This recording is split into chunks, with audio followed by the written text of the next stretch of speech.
and welcome back to ABC 24 This Week, joined by political analyst Otis Sanford and our guests this week, Tajuan Stout Mitchell and Chris Tudor. We're inching closer to Election Day in early November. In the past week or so, Tennessee's gubernatorial candidates, Democrat Dr. Jason Martin from Nashville and Republican incumbent Bill Lee, released new online and on-air ads that are a contrast in style. Let's watch both of those ads, starting with Dr. Martin, and discuss on the other side. In our home state, Tennessee, we've lost our freedom. We've lost our right to choose.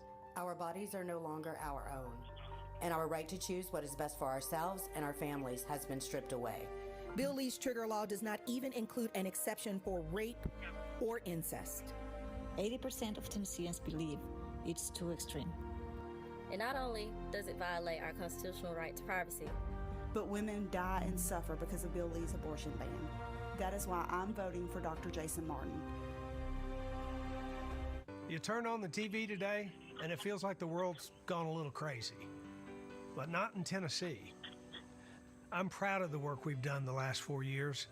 America's fastest growing economy, America's lowest taxes, a lot more skilled trades. We've put families first, like we said we would. And I think we're just getting started. Being your governor has been the honor of my life, and I'd be honored to serve again.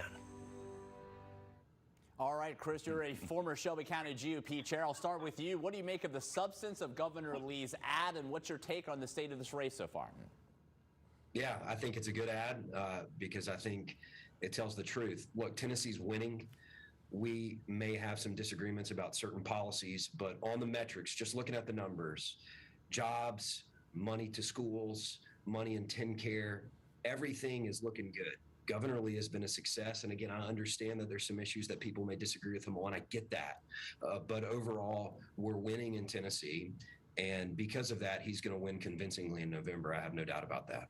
And Tajuan, you just saw a contrast in both of those ads between Dr. Martin and Governor Lee. What do you make of the focus of the candidates, the different contrasts in those ads you just saw? Well, I think Dr. Martin was right on point. We have lost leverage with our personal freedoms and rights. My grandchildren will not have as many rights as I have, and we need to constantly say that. We're living in a time when people are trying to rewrite history and even tell the story of the African-American experience through their lens instead of the lens of the people who were impacted by it. I think our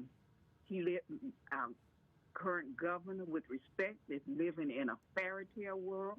If he thinks that we are going to be silent and think everything is okay when you strip us of our freedom. And Otis, ABC's 538 projections give Governor Bill Lee a better than 99% chance of re-election. Do those odds seem right to you, or does Dr. Martin have any hope to pull off the upset and flip Tennessee blue? Wow, over 99%. That's pretty high. Pretty high. Can't get much higher than pretty that. Pretty high. You really can't. This is one instance where I think both Chris and Tajuan are absolutely right. I think Tennessee has done well under this governor. I was surprised to not hear him talk in that ad about Blue Oval City, which is one of the biggest, if not the biggest, economic development project in the state in its history. I'm surprised he didn't say that. But Tajuan is absolutely right as well. This governor has really been involved in pushing us back a little bit. Certainly with the abortion trigger law, also in education with the critical race theory nonsense. So Tajuan is absolutely right about that, and Jason Martin is right to go after that. That's a real hot button issue. The problem is here, Brad, is that in a swing state, that might tip the scales. Tennessee is not a swing state, and so the 99% chance of winning re-election for Bill Lee is probably accurate. Yeah, certainly not the days of Al Gore and other Democrats winning statewide races or Phil Bredesen. Now, Chris, I want to throw it back to you.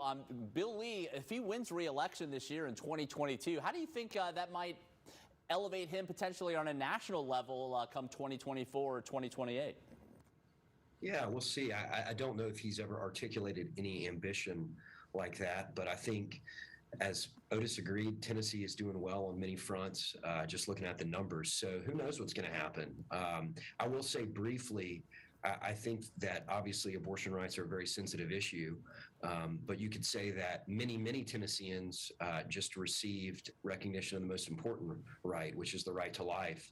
So the unborn babies in the state now have the right to be born without an abortion. And then with respect to critical race theory, I believe the law specifically stated that we must teach about slavery, that it's not a problem to teach that that African Americans in this country were oppressed for years under slavery and Jim Crow. So I think that interpretation is not consistent with the actual text of the law. But again, I understand that people have disagreements about those things and respect them. I think overall, though, Governor Lee's doing a great job. All right, Chris, we'll leave it there. Coming up after the break, Memphis Tigers basketball fans feeling relieved this week after a much more lenient punishment than originally feared by many. We'll explain after the break.